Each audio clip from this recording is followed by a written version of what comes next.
नमस्ते। राम राम जी। कैसे आप लोग? सब ठीक? आशा करती हूँ आप लोग ठीक होंगे, सेहतमंद होंगे। यही प्रार्थना है प्रभु के चरणों में। आशा करती हूँ कि आप लोग ठीक होंगे। अभी आई हूँ मैं, अभी मतलब 8:15 आई हूँ। 8:15 8:30 बजे तक, 6:30 बजे जाती हूँ।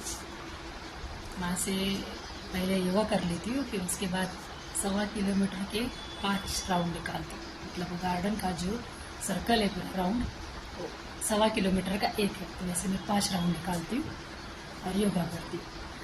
तो जब योगा करते हैं तो शुरुआत में वो लोग प्राणायाम, अनुलोम विलोम करने के लिए कहते हैं। तो बॉडी पूरी स्ट्रेस हो जाती है, माइंड भी स्ट्रेस हो जाती है। तो उसे फ्री करने के लिए वो लोग टेप रिकॉर्डर चलाते हैं, उसमें कान्हा जी की बांसुरी चलाते हैं बांसुरी की धुन चलाते हैं। तो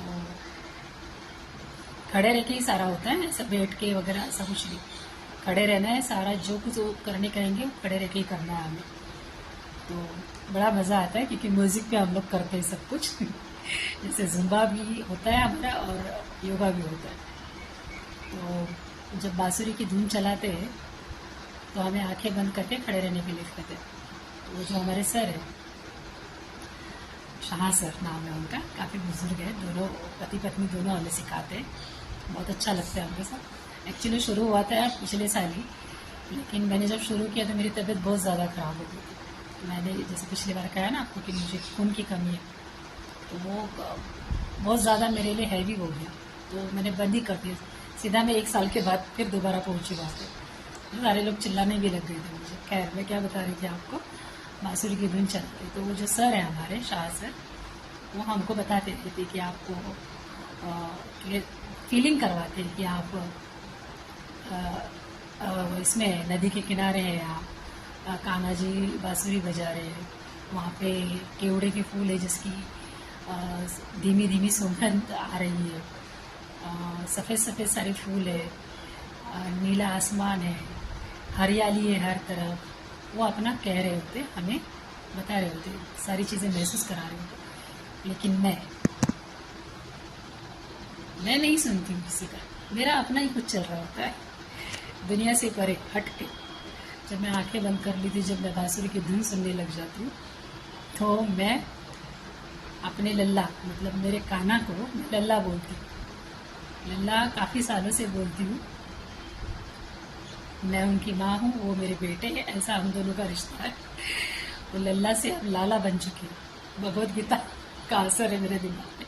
अब मेरा लल्ला है जो लाला हो गया, अभी बहुत बड़ा हो गया, अभी वो बांसुरी वाला हो गया है।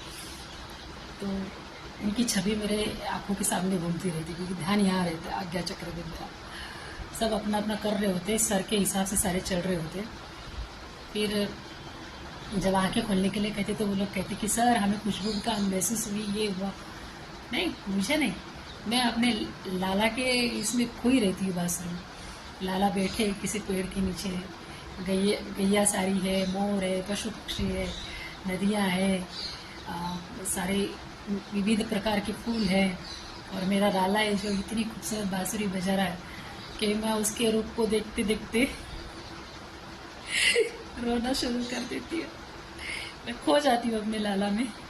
लाला मैंने क्यों नाम दिया? मेरे लल्ला को लाला होने में काफ़ी समय लगा। तो मेरा लाला इसलिए बना वो, क्योंकि वो लाला है ना, इतनी लीलाएं करता है कि उसकी लीलाएं समझने के लिए मुझे पता नहीं कितने जन्म लेने पड़े। लेकिन मैं उनसे एक ही आस रखती हूँ, मिले ना मिले, कुछ भी मेरा होए, अब उससे कोई मतलब नहीं। लेकिन मेरे उस लाला से मेरी एक ही प्रार्थना है कि अपने चरणों की धूल बना के रखें, और मुझे कुछ नहीं चाहिए अब इस जीवन में। तो कहने का तात्पर्य ये है, जो भी लोग भक्ति करते हैं मेरी जैसी गृहस्थ में रह के, क्योंकि प्रत्येक क्षण में हम लोग उसे भूल जाते हैं। तो ऐसे कितने लोग हैं, मुझे ज़रूर बताइए कमेंट करके कि दुनिया क्या कह रही है उसको ध्यान नहीं है। हम अपने ही मस्ती में मस्त हैं, हम उसे अपने हिसाब से सोचने का शुरू कर देते हैं। जैसे मैं अपने लाला के साथ खो जाती हूँ, क्योंकि मेरा लाला अभी बहुत बड़ा हो चुका है। पहले मैं लल्ला था, अब लाला हो चुका है। लाला को लीलाएं समझने के लिए अब मैं होशियार हो चुकी हूँ, तो मैं अपने लाला में खोई रहती हूँ।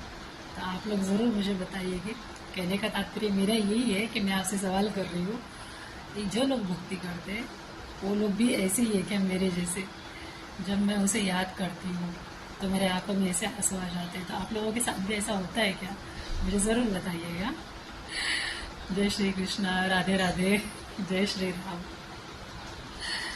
सवाल का जवाब जरूर देना, नहीं तो मेरा लल्ला आपके पीछे पड़ जाएगा। लल्ला नहीं, मेरा लाला। फिर वो उसकी लीलाएं दिखाएगा ना, तो फिर आप कहना मत मुझे कि भैया जी आपकी वजह से आपके लाला ने हमें इतनी लीलाएं दिखाई कि अब हम परेशान हो गए। हाँ चलिए, अभी तक है भाई। मेरा लाला कितनी भी लीलाएं करे, लेकिन मेरा ये कभी हिलने नहीं देगा वो।